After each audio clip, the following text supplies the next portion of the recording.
Picture this. It's the year 1834, and you're standing in the dimly lit corridors of the royal palace in Madrid. The air is thick with the scent of wax and old velvet, the walls whispering secrets that have been buried for decades. You're a royal physician, summoned in the dead of night to the private chambers of a king who has just breathed his last. The Queen Regent, Maria Cristina, stands before you, her eyes red with tears, her voice trembling as she gives you an order so bizarre, so unthinkable, it makes your blood run cold. Your task? To preserve the body of Ferdinand VII. Not just any part, but the one that defined his reign, his shame, and his twisted pride. Yes, you heard that right. Beneath the silk sheets lies an anatomical anomaly so grotesque, so infamous. It's been the subject of hushed whispers for centuries. This isn't just a medical procedure. It's a descent into the dark heart of a reign that broke Spain, shattered lives, and left a legacy of suffering that still haunts history. Welcome to Grim Chronicles, where we peel back the layers of the past to reveal truths too shocking for the history books. If you're new here, hit that subscribe button and join us as we unravel the mystery of Ferdinand VII, the most perverted king in history. Let me know in the comments where you're watching from. I love knowing we're connected across the globe, piecing together these forgotten stories. Now, let's step into the shadows of 19th century Spain and meet the man whose personal demons became a nation's nightmare. Ferdinand VII wasn't born to be a villain, but he was born cursed. Not by some ancient spell or divine wrath, but by something far more insidious, the toxic legacy of royal inbreeding. The Spanish Habsburgs and Bourbons had spent centuries marrying cousins to cousins, uncles to nieces, weaving a genetic tapestry so tangled it produced monsters. Not the fire-breathing kind, but the kind that wore crowns and wielded power they were never fit to hold. Ferdinand came into the world on October 14, 1784, at El Escorial Palace, the son of Charles IV and Maria Luisa of Parma, who were, surprise, surprise, first cousins. From the moment he drew breath, the genetic lottery was rigged against him. His body, his mind, his very essence were shaped by a bloodline that had been poisoning itself for generations. But it wasn't his weak chin or frail health that marked him as different. No, it was something far more intimate, something that would define his life and reign in ways no one could have predicted. As Ferdinand grew from a pampered prince into an awkward adolescent, the court began to notice something unusual. Whispers spread, first among the physicians, then the servants, and finally the courtiers who dared to speak in the shadows. The prince's anatomy was not what anyone expected. By his teenage years, let's call it his royal endowment, had developed into something that defied medical understanding. Court records, hidden in dusty Vatican archives, describe it in terms both clinical and horrifying. A member so oversized, so bizarrely shaped, it seemed almost alien. One physician wrote, "His Royal Highness is afflicted with an organ of such extraordinary dimensions and peculiar form that intimate relations may prove challenging." Another was less delicate, describing it as resembling a billiard cue, thin as sealing wax at the base, thick as a man's fist at the tip, and long enough to serve as a walking stick. Can you imagine the weight of that? Not just physically, but emotionally, psychologically, for a young man raised to believe he was destined to rule an empire? In an era when classical Greek ideals of beauty dominated, where smaller was seen as refined, aristocratic, and civilized, Ferdinand's condition marked him as a freak. The very thing some might boast about today was, for him, a source of profound shame. He wasn't just different. He was a spectacle, a walking embarrassment in a court that thrived on gossip. Servants giggled behind their hands, courtiers made sly remarks, and foreign diplomats sent coded messages back to their capitals about the Spanish anomaly. Ferdinand learned early that his most private self was a public joke. That kind of humiliation doesn't just sting, it festers. It twists you, warps you, until every bow, every smile, every whisper feels like a dagger aimed at your heart. For Ferdinand, this wasn't just about his body, it was about power or the lack of it. He was a prince, heir to one of the greatest thrones in Europe, yet he felt powerless in the one place no man should his own skin. His childhood wasn't exactly a fairy tale either. Picture a boy growing up in a palace where his father, Charles IV, was more interested in hunting than ruling, a weak-willed king who let others pull the strings. His mother, Maria Luisa, was a force of nature, but not in a good way. She openly flaunted her affair with Manuel de Godoy, the de facto ruler of Spain. Young Ferdinand watched this daily soap opera of betrayal and humiliation, absorbing lessons about power, trust, and the fragility of loyalty. But it was his physical condition that truly shaped him. The court was a snake pit of whispers and mockery, and Ferdinand was the main attraction.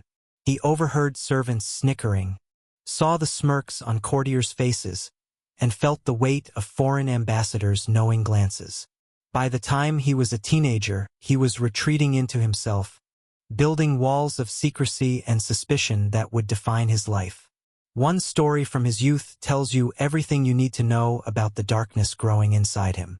A young page, barely more than a boy, accidentally walked in on Ferdinand while he was changing. An innocent mistake, right? Not to Ferdinand. He didn't just dismiss the boy, he had him flogged, his family exiled from Madrid, their lives ruined. The message was clear. No one could see the prince's shame and walk away unpunished. This wasn't just cruelty. It was a desperate attempt to reclaim control, to make the world bend to his will when his own body refused to. That incident wasn't a one-off.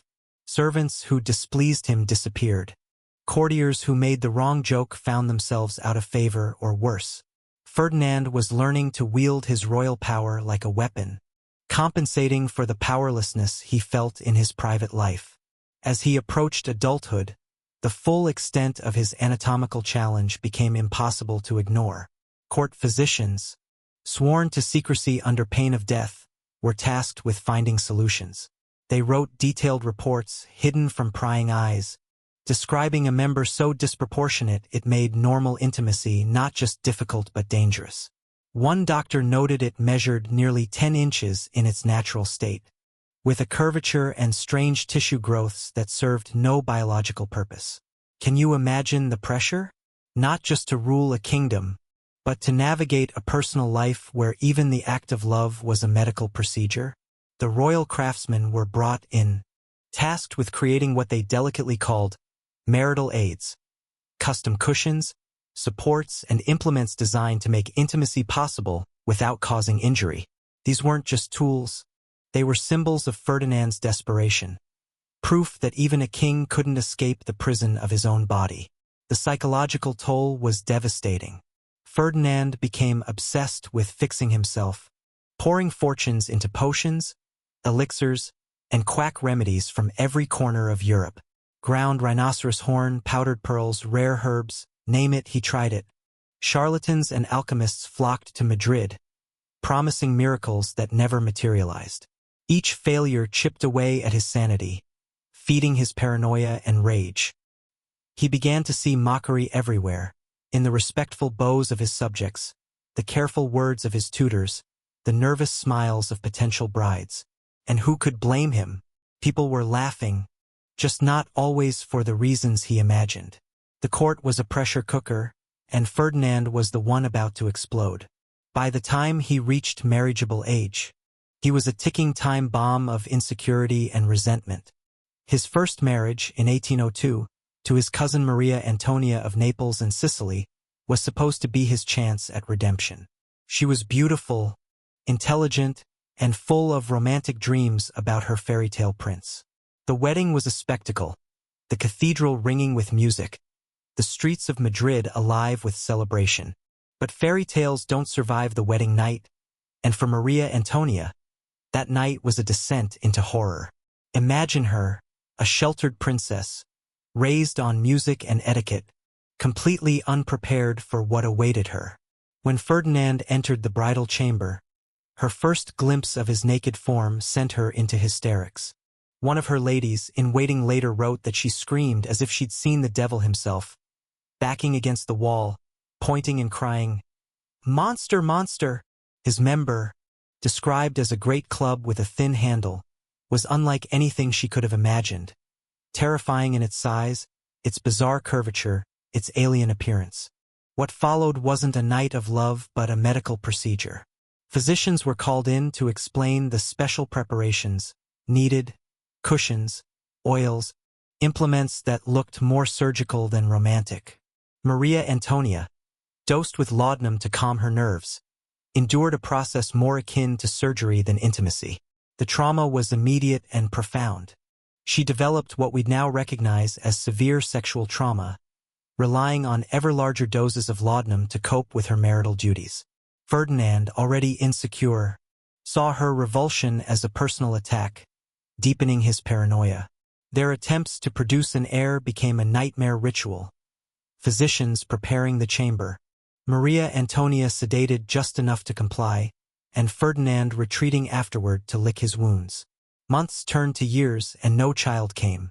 The court held its breath, waiting for an heir, while Maria Antonia sank deeper into despair. Ferdinand's desperation grew with each failure. He became convinced his wife's disgust was preventing conception, and he turned to increasingly bizarre methods to overcome it. Court records mention leather and silk restraints crafted by royal artisans to hold Maria Antonia in place during their encounters, preventing her from pulling away. He consulted astrologers and mystics, timing their attempts according to lunar cycles and star charts. One wild episode involved a wandering mystic from the East who convinced Ferdinand his condition was a divine gift, a dragon's rod that needed only the right rituals to unlock its potential. For 3 months, the royal couple endured bizarre ceremonies involving incense, chanting, and positions supposedly drawn from ancient texts. Can you imagine the absurdity? A king and queen, surrounded by incense and mystics, trying to outwit biology with magic? Miraculously, Maria Antonia became pregnant, twice. The court erupted in celebration, and Ferdinand's hopes soared. But both pregnancies ended in tragedy. The first miscarriage, in 1804, came in the 4th month, blamed on the stresses of her delicate constitution, code for the trauma inflicted by Ferdinand's condition. The second, in 1805, was even worse. Maria Antonia carried nearly to term, only to lose the child in a grueling, bloody labor that nearly killed her. She never recovered, physically or mentally. Her laudanum addiction spiraled, and she became a shadow of herself, a walking ghost in the palace halls. By the time she died in 1807, at just 21, the official cause was listed as fever. But the truth was darker. She had been broken by trauma, by drugs, by a marriage that was more torture than partnership. Ferdinand's reaction to her death was chilling. While he made a show of public grief, privately he seemed almost relieved. Within weeks, he was looking for a new bride, someone who could succeed where Maria Antonia had failed. But the rumors were spreading about her death, his condition, the poisoned atmosphere of the Spanish court. Some whispered that Maria Antonia had been poisoned, not by political enemies, but by Ferdinand himself, eager to start fresh. Others pointed to the suspicious death of the palace apothecary, whose cryptic letter was seized and never seen again. The truth? We'll never know for sure, but one thing was clear. Ferdinand's first marriage had turned him into something darker, something crueler. The boy who had been mocked was now a man who would make the world pay for his shame. The court was already buzzing with whispers about poison, conspiracy, and the strange marital aids crafted in secret workshops. But Ferdinand wasn't about to let grief slow him down.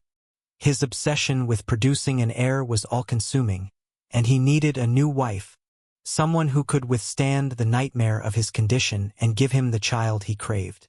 Enter Maria Isabel of Portugal, his second cousin, a 19-year-old princess who arrived in Madrid in 1816 with the same naive hope that had doomed her predecessor. Poor Isabel.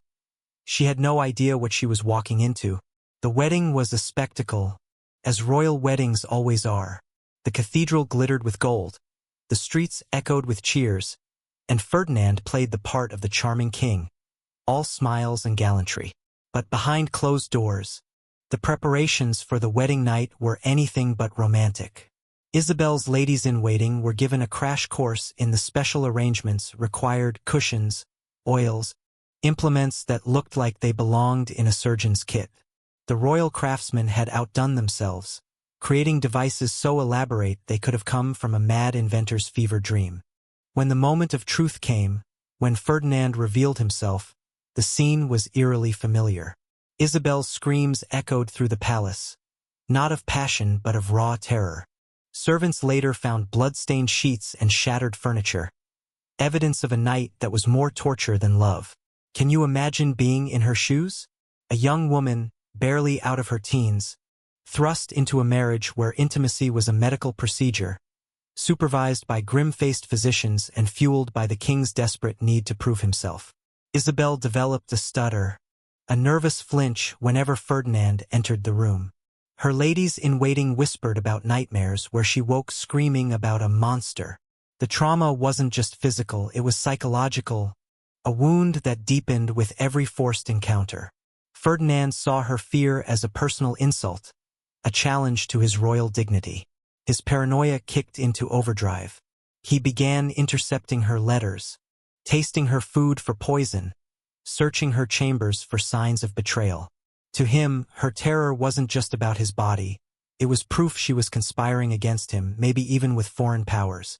The court became a laboratory of desperation. Ferdinand summoned physicians, anatomists, and even circus performers who claimed expertise in unusual anatomies.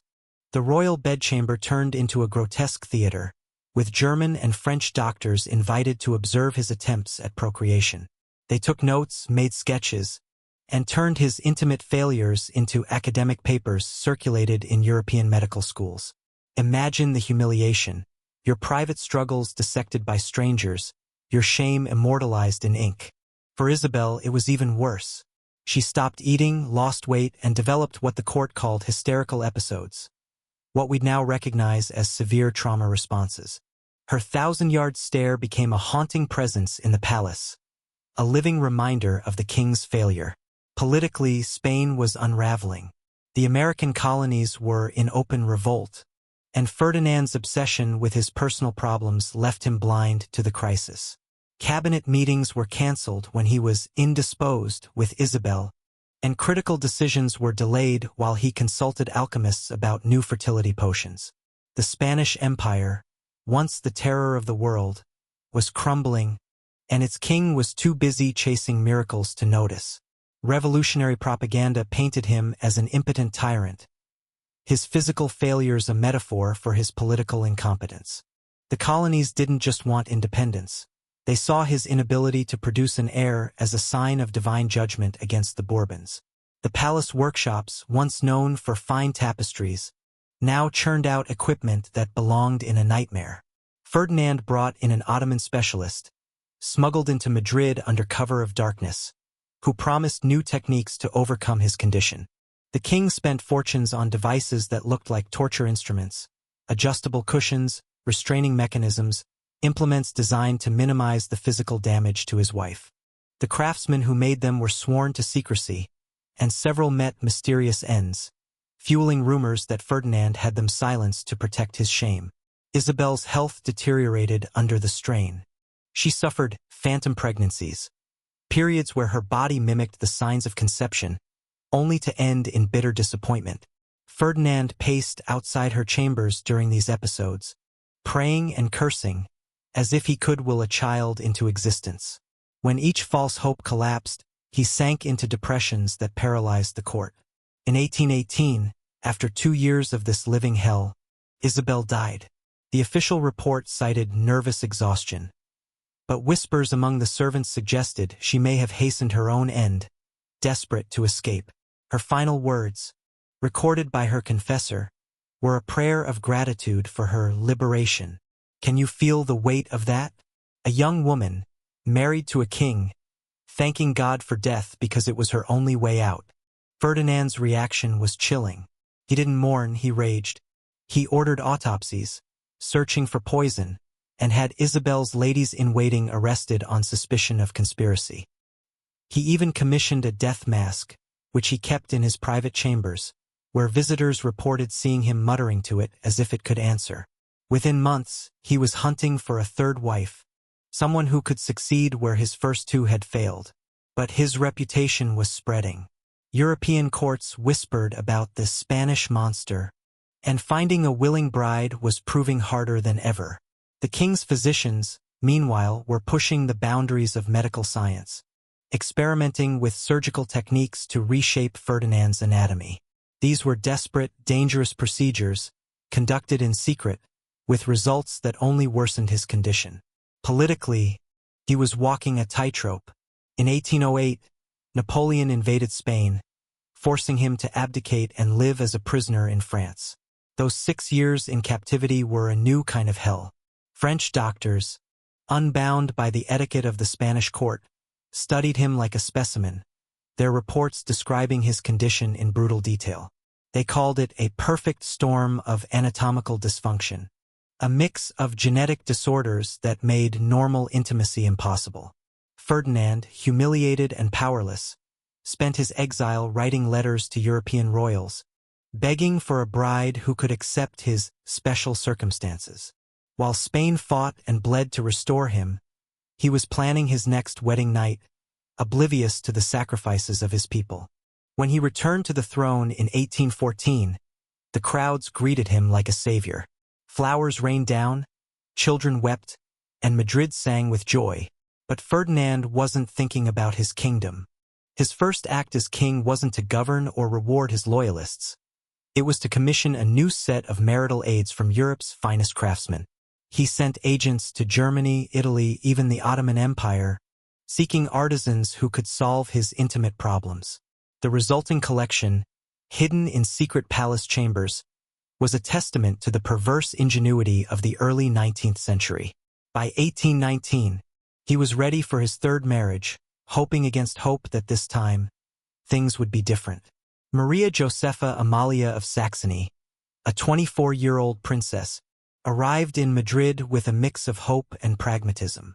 Her family's financial troubles had made them willing to overlook the rumors about Ferdinand's grim track record. Unlike the naive Isabel, Maria Josepha approached her role with a scientist's detachment.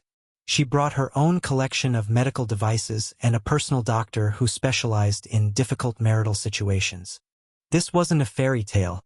It was a clinical mission to solve a royal problem. The wedding was subdued, the court exhausted, the celebrations muted. Everyone knew what was coming, and no one was excited about it. Maria Josepha kept detailed records of their intimate encounters, noting times, techniques, and outcomes with chilling precision. To her, Ferdinand wasn't a husband.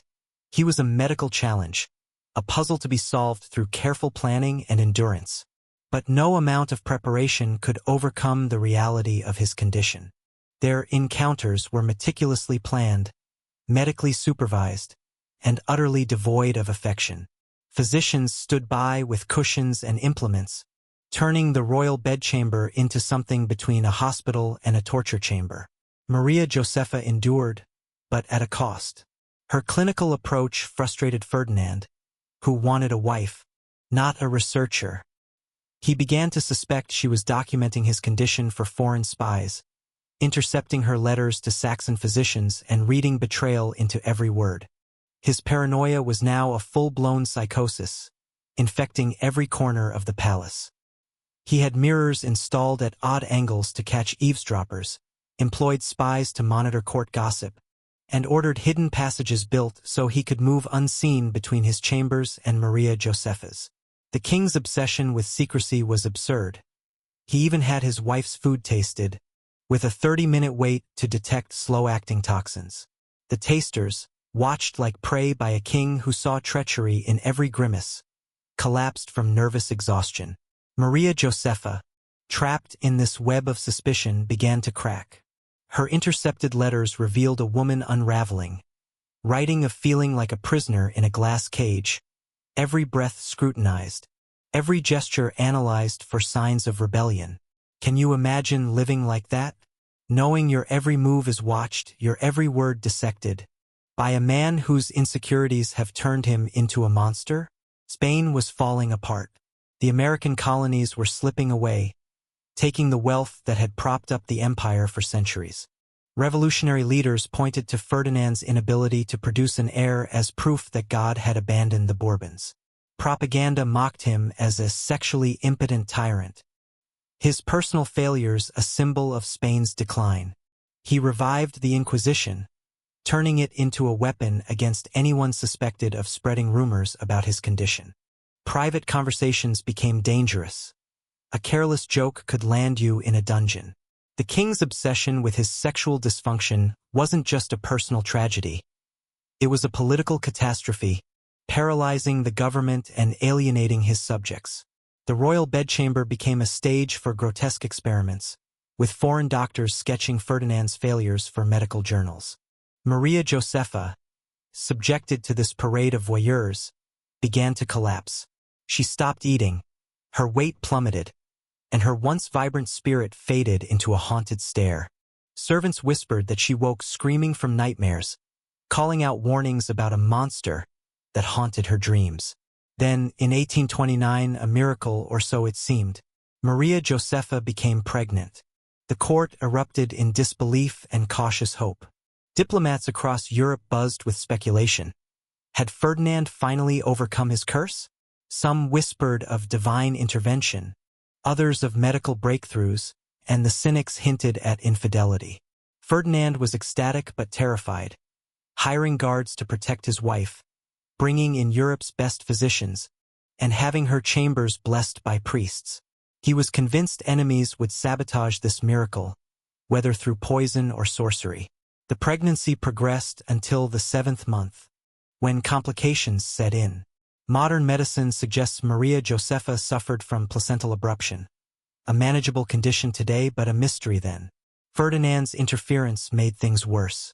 He insisted on mystics and alchemists joining the medical team, creating chaos that prevented proper care. The delivery was a horror show. Ferdinand, with no medical knowledge, insisted on supervising, turning the birthing room into a nightmare of shouting and confusion.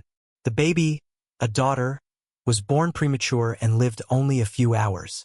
Maria Josepha survived the birth but succumbed 3 weeks later to infection and despair, her body too weak to fight. Ferdinand's reaction was unhinged. He refused to accept their deaths, ordering physicians to attempt impossible resurrections. For nearly a week, the palace reeked of decay as he denied reality, clinging to his dead wife and child.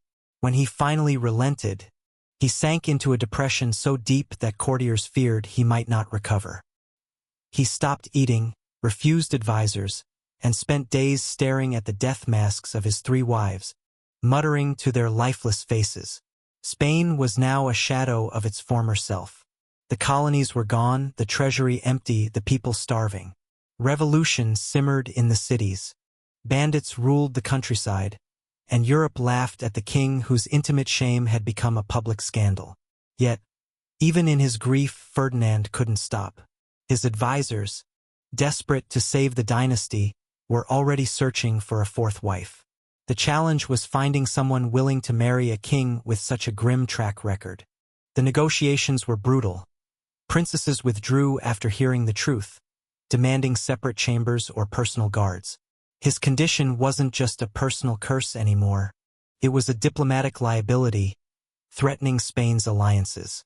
By 1829, Ferdinand was a shell of a man, haunted by the ghosts of 3 dead wives and a kingdom slipping through his fingers. At 45, he was running out of time to produce an heir, and his court was in panic mode. The Spanish Empire was a shadow of its former glory, its wealth gone, its prestige shattered. The king's advisors knew they needed a miracle, or at least the illusion of one. Enter Maria Cristina of Naples, a woman whose arrival in Madrid would mark the strangest chapter of Ferdinand's life. There was a catch. She was already pregnant when she agreed to marry him. Yes, you heard that right. The advisors, desperate to secure the throne, had found a bride carrying another man's child, and they kept it secret until the deal was done. Can you imagine the audacity? They were gambling Spain's future on a lie, and Ferdinand, broken by decades of failure, was ready to play along. The wedding in 1829 was a farce. Maria Cristina walked down the aisle visibly pregnant, her condition impossible to hide. The court pretended not to notice, but the whispers were deafening. Ferdinand, desperate for an heir, clung to the fiction that the child was his, convincing himself that divine providence had finally answered his prayers in the most unconventional way. When Isabella II was born in 1830, the palace celebrated, but the truth hung over them like a storm cloud. Everyone knew she wasn't his daughter, yet he raised her as his heir, a living symbol of his failure and desperation. His relationship with Maria Cristina was built on mutual deception. She played the devoted queen, and he pretended to believe the child was his. Behind closed doors, the marriage was a continuation of his lifelong nightmare. His attempts to produce a child of his own blood were as futile as ever. The same physicians, the same devices, the same humiliating rituals filled the royal bedchamber. But now age was catching up with him. His body was weakening, his health deteriorating under the strain of constant stress. Maria Cristina, younger and more resilient than his previous wives, endured these encounters with stoic resolve, but the psychological toll was undeniable. Ferdinand's paranoia, already legendary, reached grotesque new heights. He began bursting into her chambers at all hours, armed guards in tow, searching for signs of treason. He had peepholes drilled into the walls, spending hours watching her nurse their daughter, pray, or simply sit in silence. Can you imagine the invasion? A queen, unable to escape the king's obsessive gaze, living like a prisoner in her own home. The palace became a theater of suspicion. His food-tasting rituals turned meals into hours-long ordeals, with tasters trembling under his scrutiny, waiting for signs of poison to appear. Several collapsed from the stress, which only convinced him that assassination plots were everywhere. Maria Cristina's letters to her family in Naples, intercepted by his spies, revealed a woman unraveling. She wrote of feeling like an actress who could never break character, her every move watched, her every word a potential betrayal. The king's surveillance extended to the entire court. He rotated his guards daily, convinced loyalty bred corruption. Ministers faced bizarre loyalty tests, where he would make contradictory statements to trap them into disagreeing with him. A wrong word could mean exile or worse. The Spanish court, once a beacon of elegance, was now a maze of whispers, coded conversations, and fear. Ferdinand's obsession with Isabella's paternity was a torment all its own. He knew she wasn't his, yet he loved her as his heir while resenting her as proof of his failure. He spent hours studying her face, comparing her features to portraits of himself and Maria Cristina's rumored lovers.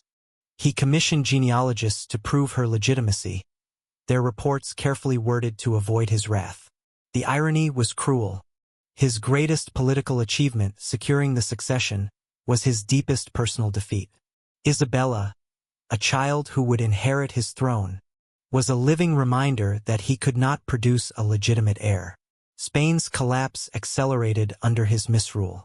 The treasury was drained by his security measures, secret passages, alarm systems, armies of spies. The people starved while he spent fortunes on medical experiments and fertility potions. Revolution was no longer a whisper but a roar, with cities erupting in protest and bandits ruling the countryside. Europe watched with pity and horror, diplomats reporting on a king whose personal dysfunction made stable rule impossible. Some nations began secretly backing independence movements within Spain, betting that a fractured empire would be easier to deal with than a mad monarch.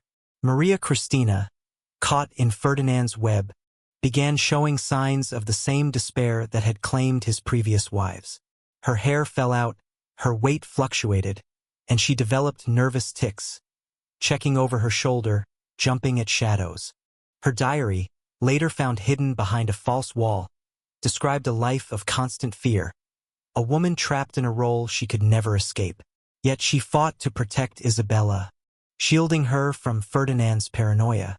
When she requested private time with her daughter, he saw it as proof she was plotting to raise the child for foreign powers.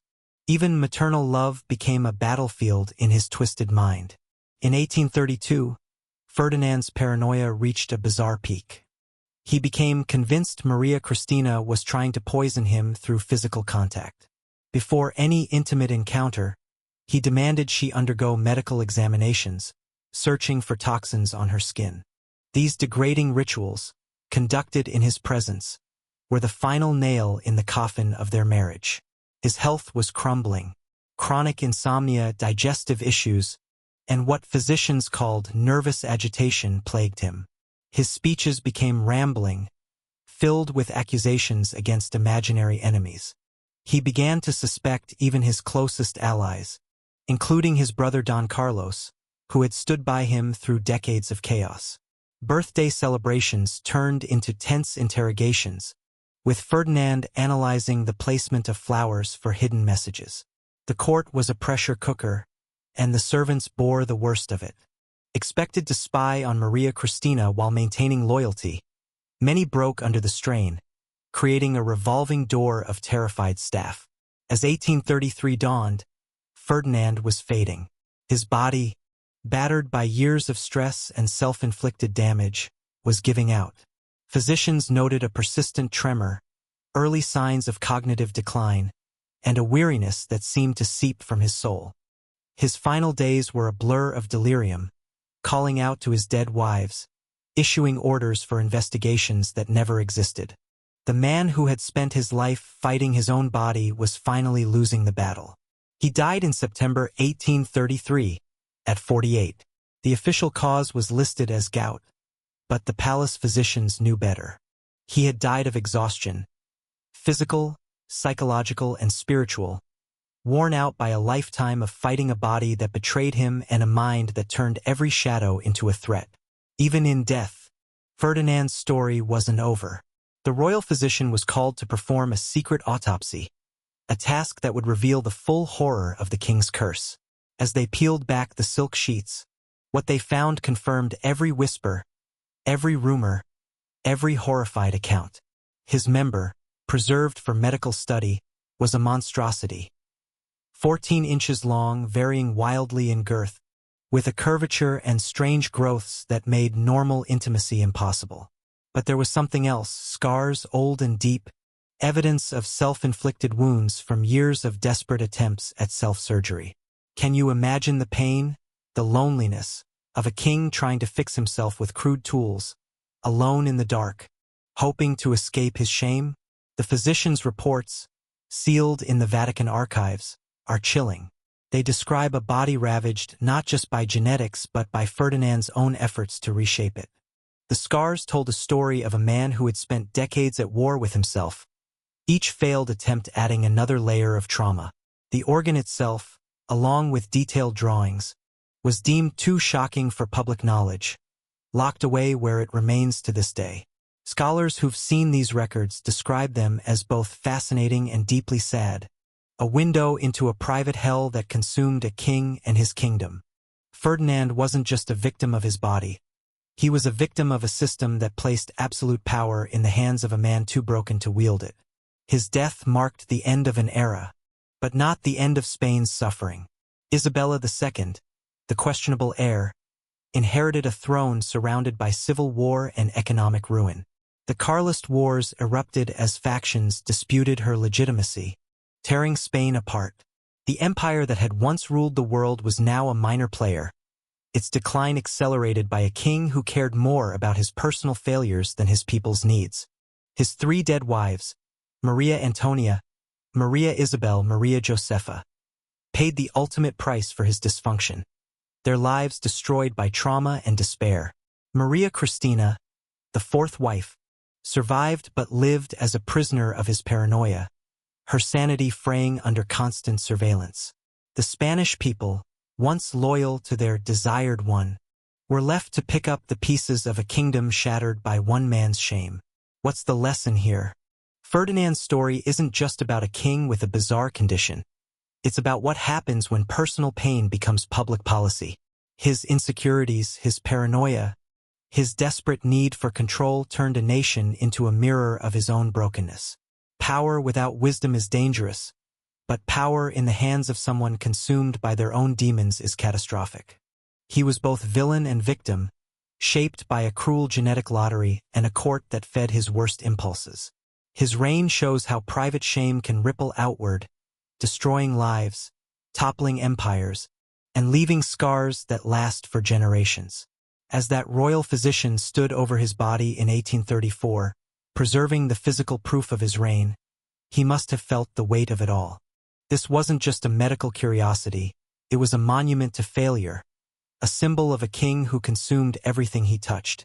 Wives, children, subjects, Spain itself, all were sacrifices to a man who could never escape his own skin. His name lives on, not as a hero or a conqueror, but as a cautionary tale, a reminder that the most intimate human failures can echo through history with devastating consequences. Thank you for joining me on this grim journey through the life of Ferdinand VII. If this story hit you as hard as it hit me, hit that like button, share it with a friend, and let me know in the comments what you think. What's the most shocking part of his reign for you? His cruelty, his paranoia, or the sheer tragedy of it all? If you want more tales from the dark corners of history, subscribe and ring that bell. We've got plenty more where this came from. Until next time, keep exploring the shadows with Grim Chronicles. See you soon.